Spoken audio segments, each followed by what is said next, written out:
Hello there, my darling dragon friends. Welcome to my channel. My name is Ariel. I am the Sassy Dragon, and today we are going to be doing a review of Ambery Cherry by Dossier. This is a duplicate of the very popular and very expensive Lost Cherry by Tom Ford. So I'm very interested to kind of do a side-by-side on this. I just did the review of the Tom Ford original from 2018.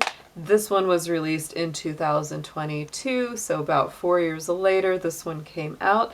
And so we're gonna give these a shot and see what they smell like, because I just smelled the original one, so the scent is really still vibrant and fresh in my mind.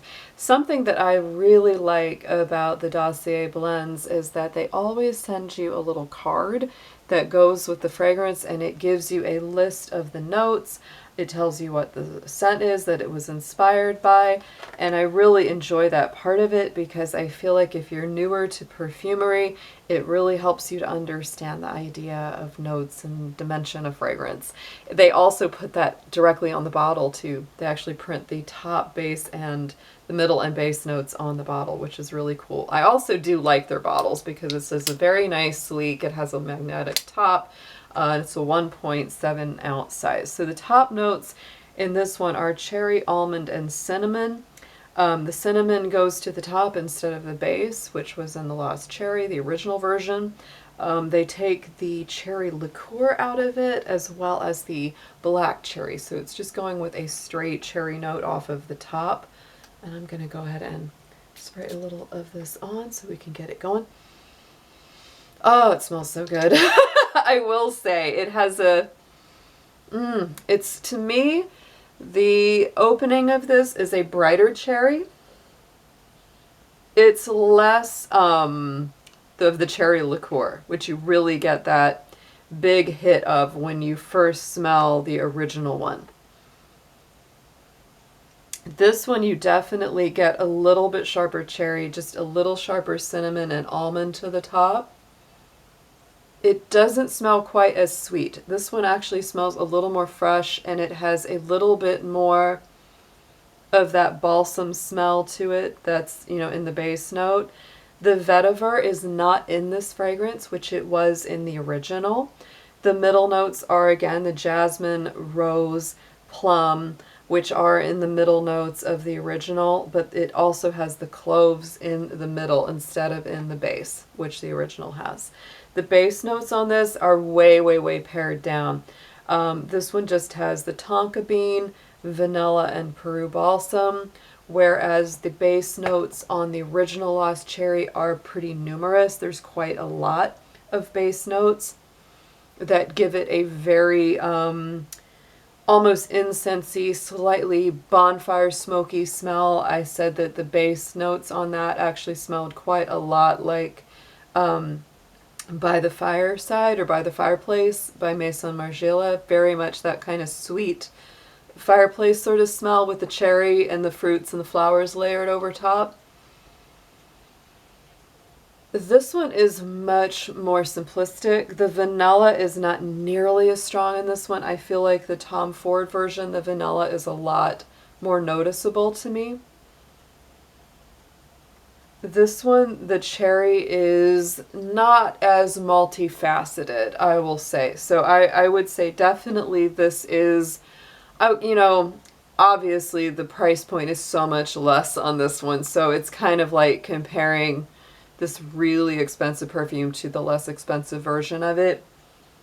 But sometimes I like the Dossier versions better than I actually like the originals. Baccarat Rouge 540 is one of those that I actually love the Dossier dupe way more than I like the original one. I think overall I probably do like the Tom Ford one just a little bit more than this one, but this one is so much more affordable, it's not even funny. And it still has very much that kind of, it's a very similar smell. And, you know, if you're really just wanting something that kind of smells like it, you know, that's not, oh yeah, the cherry is nice and strong when you first spray it. Just like with the Tom Ford one, when you first spray, that cherry just jumps out at you. And then it kind of calms down, right? It really does. It really kind of calms down after a very short amount of time, actually. The one thing that I like about this one is I like the removal of the vetiver. I wasn't crazy about it in the Tom Ford version. I would say that it's one of those things that I would totally recommend getting this if you like kind of the basic essence of the original, but you don't want to pay that much for it and it's not like your ride or die fragrance, because the only way that I would purchase a full-size Tom Ford perfume at the very high price that they do charge for their fragrances is if it was like my one and only, or maybe one of my one and onlys, and I just kind of couldn't live without it. And I was just, you know, it was one of those. Like, for me, I have a lot of perfumes and I love to smell a lot of different ones, so I don't feel the need. I haven't smelled a Tom Ford fragrance yet that made me want to go out and buy a full size of it and commit that way to it. But I do think this one's very lovely. It's similar enough to me, and I would say that if you wanted to make this a little bit more like the original Lost Cherry, I would add like just a vanilla layering note. That's what I would say about this, because it definitely has a bit of that spice, has a little of that, you know, that kind of base. It has the florals, it has the fruits, it has the cherry on the top.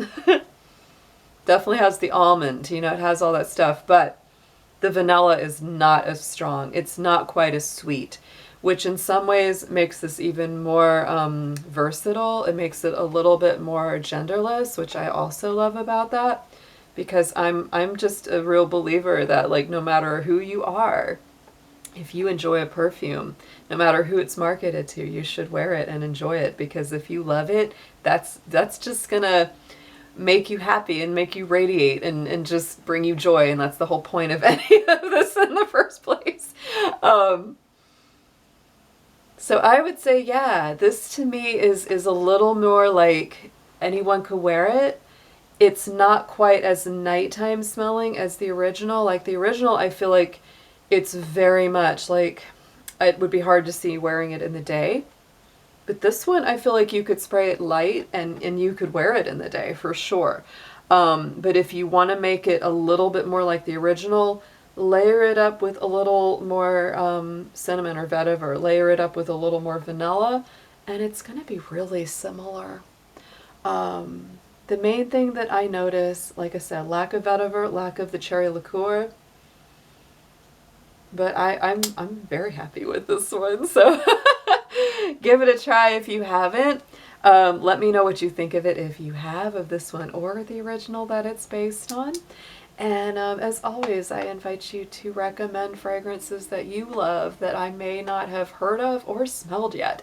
I always like to hear what your suggestions are, and I look forward to talking to you soon. Y'all have a wonderful day, evening, or afternoon, wherever you are, and I'll talk to you soon. Take care.